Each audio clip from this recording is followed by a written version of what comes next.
Hey guys, so we have been reading Wonder, and on Friday you read about 7 pages, and we were diving into Augie's first day at school.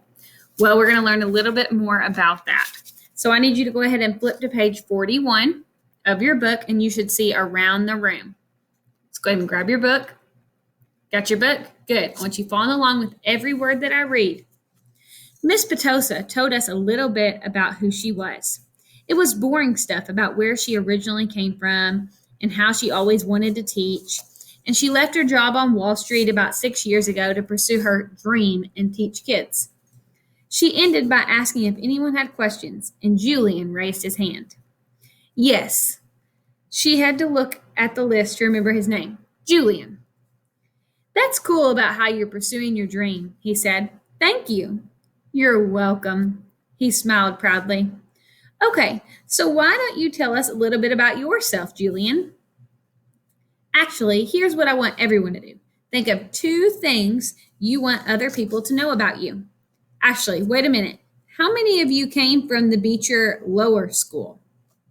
About half the kids raised their hand. Okay, so a few of you already know each other, but the rest of you, I guess, are new to the school, right? Okay, so everyone think of 2 things you want other people to know about you. And if you know some of the other kids, try to think of things you don't already know that they don't already know about you. Okay? Okay. So let's start with Julian and we'll walk around and we'll go around the room. Julian scrunched up his face and started tapping his forehead like he was thinking really hard. Okay, whenever you're ready, Miss Petosa said. Okay, so number 1 is that do me a favor and start with your names, okay? Miss Petosa interrupted. It'll help me remember everyone. Oh, okay. So my name is Julian, and the number 1 thing I'd like to tell everyone about myself is that I just got Battleground Mystic for my Wii, and it's totally awesome. And the number 2 thing is that we got a ping pong table this summer. Very nice. I love ping pong, said Miss Petosa. Does anyone have any questions for Julian? Is Battleground Mystic multiplayer or 1 player? Said the kid named Miles. Not that kind of questions, guys, said Mrs. Petosa. Okay, so how about you? She pointed to Charlotte, probably because her desk was closest to the front. Oh, sure. Charlotte didn't hesitate for even a second, like she knew exactly what she wanted to say. My name is Charlotte. I have 2 sisters, and we just got a new puppy named Suki in July. We got her from an animal shelter, and she's so cute. That's great, Charlotte. Thank you, said Mrs. Petosa. Okay, then, who's next? Lamb to the slaughter. Like a lamb to the slaughter. Something you say about someone who goes somewhere calmly, not knowing that something unpleasant is going to happen to them. I Googled it last night. That's what I was thinking when Miss Petosa called my name, and suddenly it was my turn to talk. My name is August, I said, and yeah, I kind of mumbled it. What? Said someone. Can you speak up, honey? Said Mrs. Petosa. My name is August, I said louder, forcing myself to look up. I have a sister named Via and a dog named Daisy, and that's it. Wonderful, said Miss Petosa. Anyone have any questions for August? No one said anything. Okay, you're next, said Miss Petosa to Jack. Wait, I have a question for August, said Julian, raising his hand. Why do you have that tiny braid in the back of your hair? Is that like a podwan thing? Yeah, I shrugged, nodded. What's a padawan thing? Said Miss Petosa, smiling at me. I don't know if I'm saying that right, by the way. It's from Star Wars, answered Julian. A Padawan is a Jedi apprentice. Oh, interesting, answered Mrs. Petosa, looking at me. So, are you into Star Wars, August? I guess. I nodded, not looking up because what I really wanted was to just slide under the desk. Who's your favorite character? Julian asked. I started thinking maybe he wasn't so bad. Jango Fett. What about Dark Sidious? He said. Do you like him? Okay, guys, you can talk about Star Wars stuff at recess, said Miss Petosa cheerfully. But let's keep going. We haven't heard from you yet, she said to Jack. Now it was Jack's turn to talk, but I admit I didn't hear a word he said. Maybe no one got the Dark Sidious thing, and maybe Julian didn't mean anything at all. But in Star Wars Episode 3, Revenge of the Sith, Dark Sidious's face gets burned by Sith lightning and becomes totally deformed. His skin gets all shriveled up and his whole face just kind of melts. I peeked at Julian and he was looking at me. Yeah, he knew what he was saying. Choose kind. There were a lot of shuffling around when the bell rang and everybody got up to leave. I checked my schedule and it said my next class was English, room 321. I didn't stop to see if anyone else from my homeroom was going my way. I just zoomed out of the class and down the hall and sat down as far from the front as possible. The teacher, a really tall man with a yellow beard, was writing on the chalkboard. Kids came in laughing and talking in little groups, but I didn't look up. Basically, the same thing that had happened in homeroom happened again. No one sat next to me except for Jack, who was joking around with some kids who weren't in our homeroom. I could tell Jack was the kind of kid other kids liked. He had a lot of friends. He made people laugh. When the second bell rang, everyone got quiet, and the teacher turned around and faced us. He said his name was Mr. Brown, and then he started talking about what we would be doing this semester. At a certain point, somewhere between A Wrinkle in Time and Sheen of the Sea, he noticed me, but kept right on talking. I was mostly doodling in my notebook when he talked, but every once in a while I would sneak a look at the other students. Charlotte was in this class, so were Julian and Henry. Miles wasn't. Mr. Brown had written on the chalkboard in big block letters, Precept. Okay, everyone, write this down at the very top of the very first page in your English notebook. As we did what we were told to do, he said, okay, so who can tell me what a precept is? Does anyone know? No one raised their hands. Mr. Brown smiled, nodded, and turned around to write on the chalkboard again. Precepts equal rules about really important things. Like a motto, someone called out. Like a motto, said Mr. Brown, nodding as he continued writing on the board. Like a famous quote, like a line from a fortune cookie.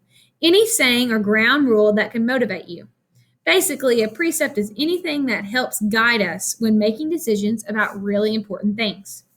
He wrote all that on the chalkboard and then turned around and faced us. So, what are some really important things? He asked us. A few kids raised their hands, and as he pointed at them, they gave their answers, which he wrote on the chalkboard in really, really sloppy handwriting. Rules, schoolwork, homework. What else? He said as he wrote, not even turning around. Just call things out. He wrote everything everyone calls out. Family, parents, pets. One girl called out the environment. The environment. He wrote on the chalkboard and added, our world. Sharks, because they eat dead things in the ocean, said one of the boys, a kid named Reed, and Mr. Brown wrote down, sharks, bees, seatbelts, recycling, friends. Okay, said Mr. Brown, writing all those things down. He turned around when he finished writing to face us again, but no one's named the most important thing of all. We all looked at him, out of ideas. God, said one kid. And I could tell that even though Mr. Brown wrote God down, that wasn't the answer he was looking for. Without saying anything else, he wrote down who we are. Who we are, he said, underlining each word as he said it. Who we are. Us, right? What kind of people are we? What kind of person are you? Isn't that the most important thing of all? Isn't that the kind of question we should be asking ourselves all the time? What kind of person am I? Did anyone happen to notice the plaque next to the door of this school? Anyone read what it says? Anyone? He looked around, but no one knew the answer. It says, know thyself, he said, smiling and nodding. And learning who you are is what you're here to do. I thought we were here to learn English, Jack cracked, which made everyone laugh. Oh, and that too, Mr. Brown answered, which I thought was very cool of him. He turned around and wrote in huge block letters that spread all the way across the chalkboard, Mr. Brown's September Precept. When given a choice between being right or being kind, choose kind. Okay, so everybody, he said, facing us again, I want you to start a brand new section in your notebooks and call it Mr. Brown's Precepts. Precepts. He kept talking as we did what he was telling us to do. Put today's date at the top of the first page. And from now on, at the beginning of every month, I'm going to write a new Mr. Brown precept on the chalkboard, and you're going to write it down in your notebook. Then we're going to discuss the precept and what it means. And at the end of the month, you're going to write an essay about what it means to you. So by the end of the year, you all have your own list of precepts to take away with you. Over the summer, I asked all of my students to come up with their very own personal precept, write it on a postcard, and mail it to me from wherever you go on your summer vacation. People really do that, said one girl whose name I didn't even know. Oh, yeah, he answered. People really do that. I've got students send me new precepts years after they've graduated from the school, actually. It's pretty amazing. He paused and stroked his beard. But anyway, next summer seems like a long way off. I know, he joked, which made us laugh. So everybody relax a bit while I take attendance, and then when we're finished with that, I'll start telling you about all the fun stuff we're going to be doing this year in English. He pointed to Jack when he said this, which was also funny, so we all laughed at that. As I wrote down Mr. Brown's September precept, I suddenly realized that I was going to like school, no matter what. Lunch. Via had warned me about lunch in middle school, so I guess I should have known it would be hard. I just hadn't expected it to be this hard.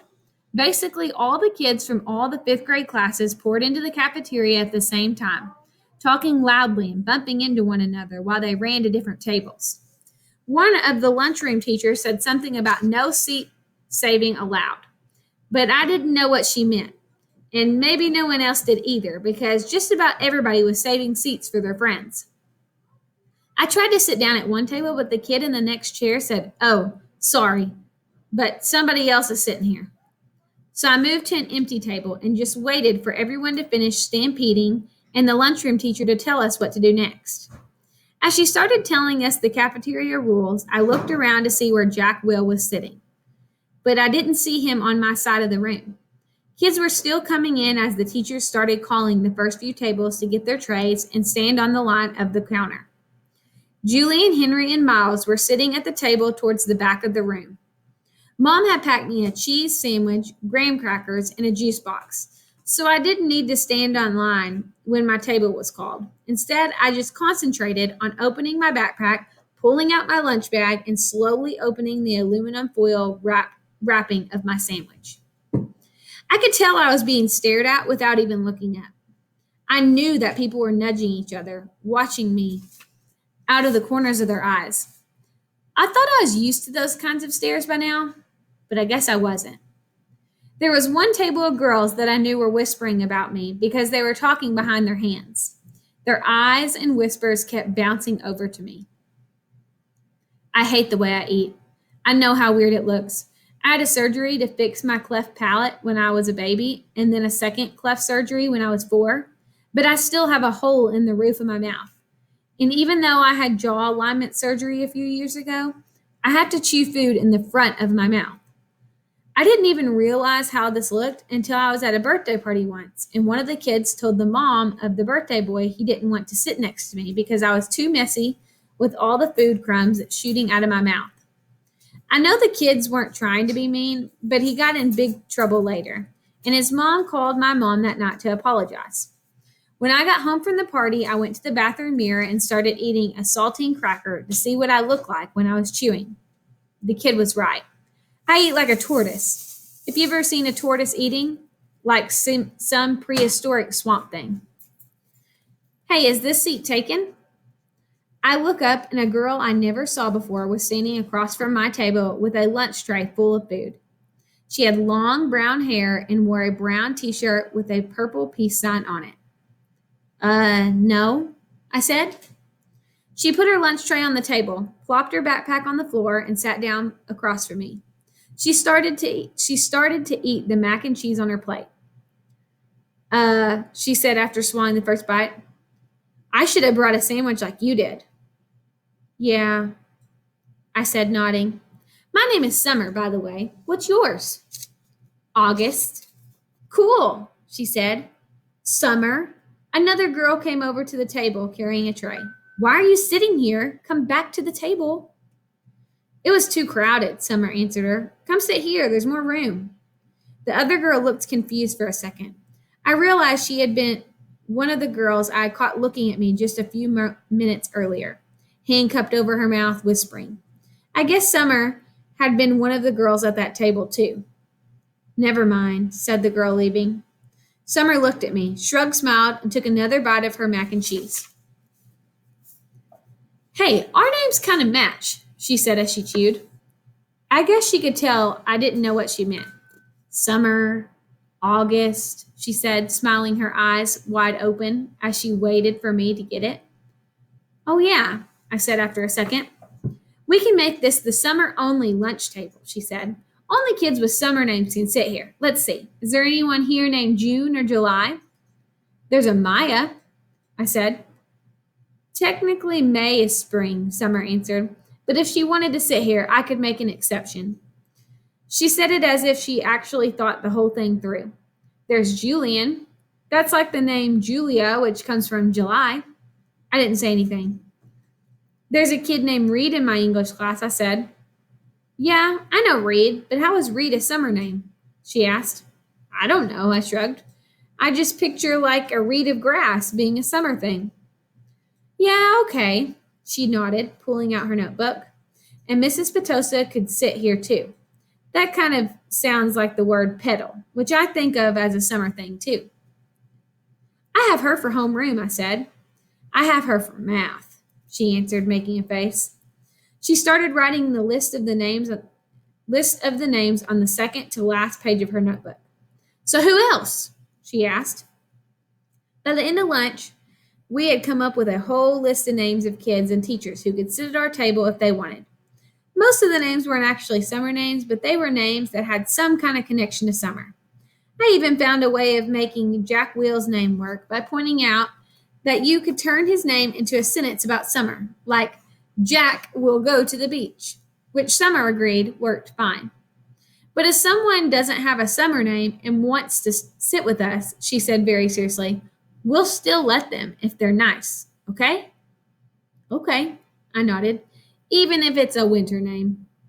Cool beans, she answered, giving me a thumbs up. Summer looked like her name. She had a tan and her eyes were green like a leaf. 1 to 10. Mom always had this habit of asking me how something felt on a scale of 1 to 10. It started after I had my jaw surgery, which I couldn't talk because my mouth was wired shut. They had taken a piece of my bone from my hip bone to insert into my chin to make it look normal. So I was hurting in a lot of different places.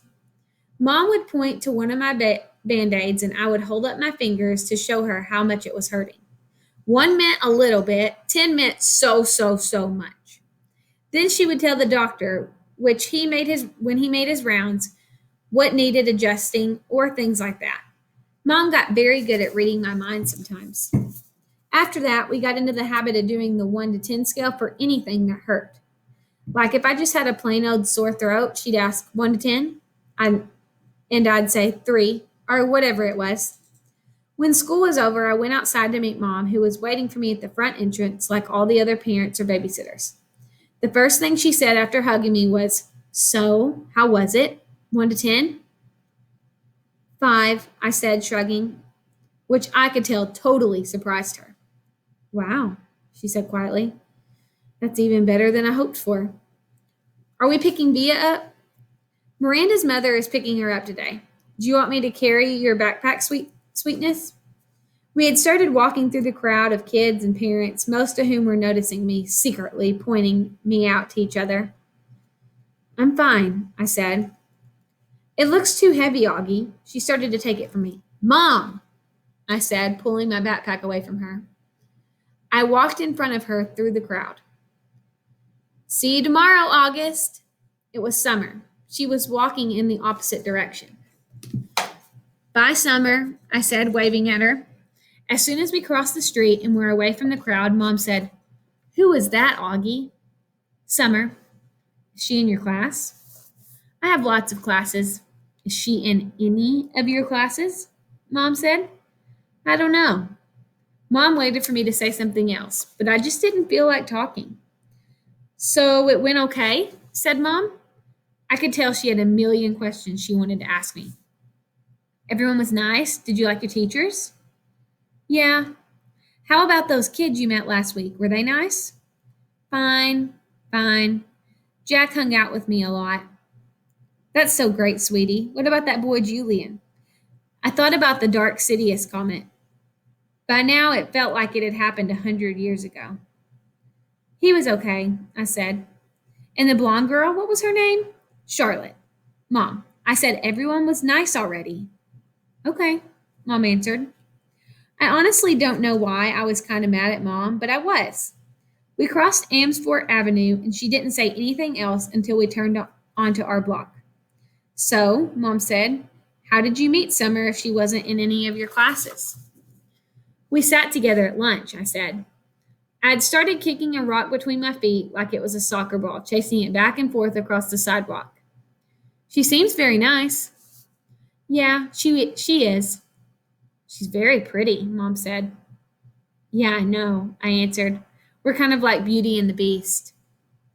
I didn't wait to see Mom's reaction. I just started running down the sidewalk after the rock, which I had kicked as hard as I could in front of me. Padawang. Hopefully I'm saying that right. Padawang. If y'all are Star Wars fans, just let me know. That night, I cut off the little braid on the back of my head. Dad noticed first. "Oh, good," he said. "I never liked that thing." Via couldn't believe I'd cut it off. "That took you years to grow," she said, almost like she was angry. "Why did you cut it off?" "I don't know," I answered. "Did someone make fun of it?" "No." "Did you tell Christopher you were cutting it off?" "We're not even friends anymore." "That's not true," she said. "I can't believe you would just cut it off like that," she added snottily, and then practically slammed my bedroom door shut as she left the room. I was snuggling with Daisy on my bed when Dad came to tuck me in later. He scooched Daisy over gently and laid down next to me on the blanket. So Augie Doggy, he said. It was really an okay day. He got that from an old carton about a dachshund named Augie Doggy, by the way. He had bought it for me on eBay when I was about 4, and we watched it a lot for a while, especially in the hospital. He would call me Augie Doggy, and I would call him Dear Old Dad, like the puppy called the Dachshund Dad on the show. I don't know if I'm saying that right either. It's a type of dog. "Yeah, it was totally okay," I said, nodding. "You've been so quiet all night long." "I guess I'm tired." "It was a long day, huh?" I nodded. "But it really was okay." I nodded again. He didn't say anything, so after a few seconds, I said, "It was better than okay, actually." "That's great to hear, Augie," he said quietly, kissing my forehead. "So it looks like it was a good call Mom made. You're going to school." "Yeah, but I couldn't stop going if I wanted to, right?" "That was the deal, yes," he answered. "Though I guess it would depend on why you wanted to stop going too, you know? You'd have to let us know. You'd have to talk to us and tell us how you're feeling and if anything bad was happening. Okay? You promise you'd tell us?" "Yeah. So can I ask you something?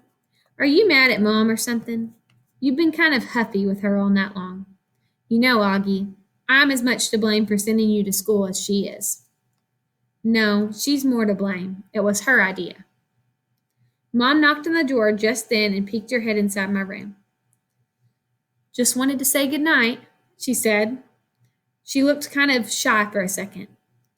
"Hi, Mama," Dad said, picking up my hand and waving it at her.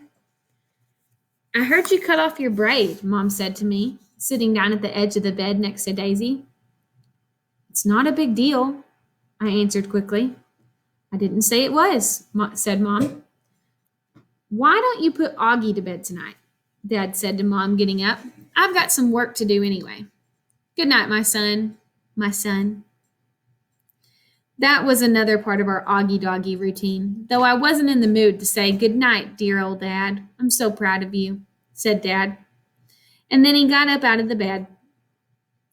Mom and Dad had always taken turns putting me to bed. I know it was a little babyish of me to still need them to do that, but that's just how it was with us. Will you check in on Via? Mom said to Dad as she lay down next to me. He stopped by the door and turned around. What's wrong with Via? Nothing, said Mom, shrugging. At least that she would tell me. But first day of high school and all that. Said Dad, and then he pointed his finger at me and winked. It's always something with you kids, isn't it? He said. Never a dull moment, said Mom. Never a dull moment, Dad repeated. Good night, guys. As soon as he closed the door, Mom pulled out the books she had been reading to me for the last couple of weeks. I was relieved because I really was afraid she'd want to talk, and I just didn't feel like doing that. But Mom didn't seem to want to talk either. She just flipped through the pages until she got to where she had left off. We were about halfway through The Hobbit. Stop, stop, shouted Thorin, said Mom, reading aloud. But it was too late. The exciting dwarfs had wasted their last arrows, and now the bows that Baran had given were useless. Okay, so this, where it's in italics, that's actually her reading aloud The Hobbit. They were a gloomy party that night, and the gloom gathered still deeper on them in the following days. They had crossed the enchanted stream, but beyond it, the path seemed to straggle on just as before, and in the forest they could see no change. I'm not sure why, but all of a sudden I started to cry. Mom put the book down and wrapped her arms around me. She didn't seem surprised that I was crying. It's okay, she whispered in my ear. It'll be okay. I'm sorry, I said between sniffles. Shh, she said, wiping my tears with the back of my hand. You have nothing to be sorry about. Why do I have to be so ugly, Mommy? I whispered. Now I gotta read that again. Why do I have to be so ugly, Mommy? I whispered. No, baby, you're not. I know I am. She kissed me all over my face. She kissed my eyes that came down too far. She kissed my cheeks that looked punched in. She kissed my tortoise mouth. She said soft words that I know were meant to help me, but words can't change my face. And that is all that we are going to read today.